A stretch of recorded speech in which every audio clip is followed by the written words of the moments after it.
Crimechurch, BEZUIDENHOUT Brothers, Chapter 8. This is boy stuff. Holding the sledgehammer right at the end of the handle for maximum leverage, Shayna swings the weapon through the night in a massive arc. We are carrying Jade's body between us like a rolled up rug. We swing it towards her hammer. The body catches the blow.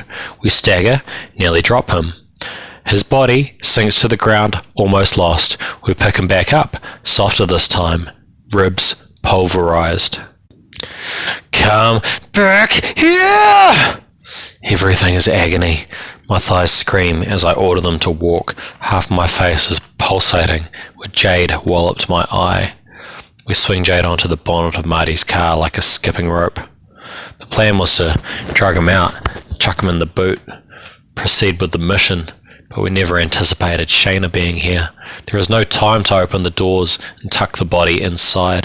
Shayna, naked as a cave girl, all pussy hair and hollow tummy and yawning ribs and yo-yoing tits, is closing in. She's got her sledgehammer into striking position. Marty and me exchange a 1 nanosecond glance. He knows what to do.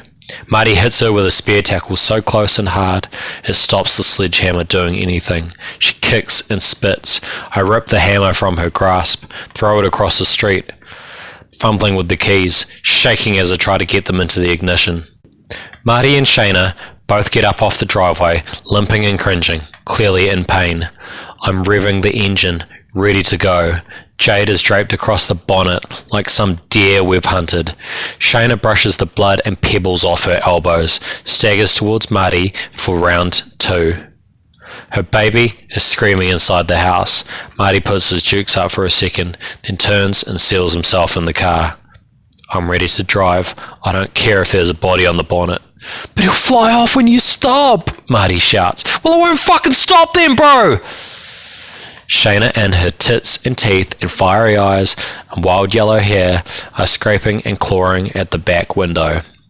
I squeal down Hoonhay Road, taking the bends gently, craning my neck to see over JD's body on the bonnet through the spiderweb windscreen, praying nobody will drive past the other way.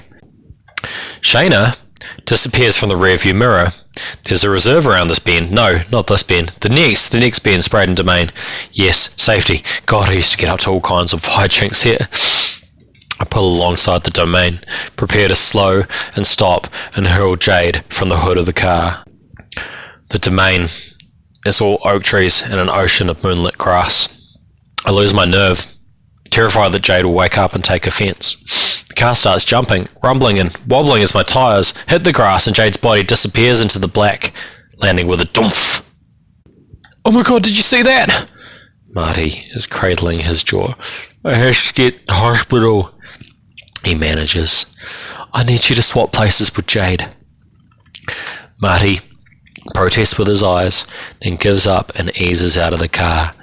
Together, we search the domain, through the leaves, through the grass, till we find the gurgling sack of meat and clothes, drag him around to the passenger side. His glasses fall off his face as we grip and shift and jostle the floppy body.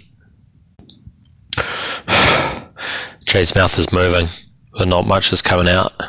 Some part of his busted brain is aware that he is being bundled into the car. One of his hands has enough energy to wobble up and stroke where his ear used to be. The moonlight shows a black pit where the sledgehammer has torn the nub of his ear off. The wound is white and silent. That is skull we're seeing. I do almost all the lifting. I embrace him from behind, my chin on his neck, disgustingly intimate, holding my breath so I don't inhale him, pressing my hips against his bum as I haul him upward and dump him in the passenger seat. I'm totally going to write some rhymes about this. I'm going to get some hits on my YouTube channel, but that's tomorrow. Right now, I'm too afraid to lean across him to do his belt. He will bite me, or he will breathe that alcoholic gas and come alive and seize my throat. Marty tucks Jade's seatbelt in, then collapses into the back seat. Jade slumps forward, but the belt holds him upright. His hair is caught in the door. Won't go, bitch, Marty manages, caressing his broken face. I want to go to bed too. But Marty, you gotta strap yourself in real tight till this is over. I drive towards the main road with my 2 injured zombies.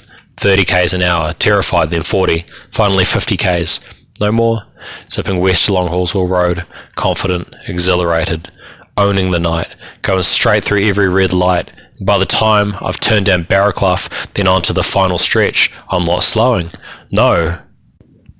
I've picked up speed. The numbers count up towards my destination. Number 32, 40, finally 60, 68. There it is, 74, Rowley Ave, with a garden of roses behind a neat white picket fence that splinters as the front of my car smashes into it. I'm starting to slide on the front lawn and losing control as my car bowls Chong's mum's bird bath aside and plows into their house.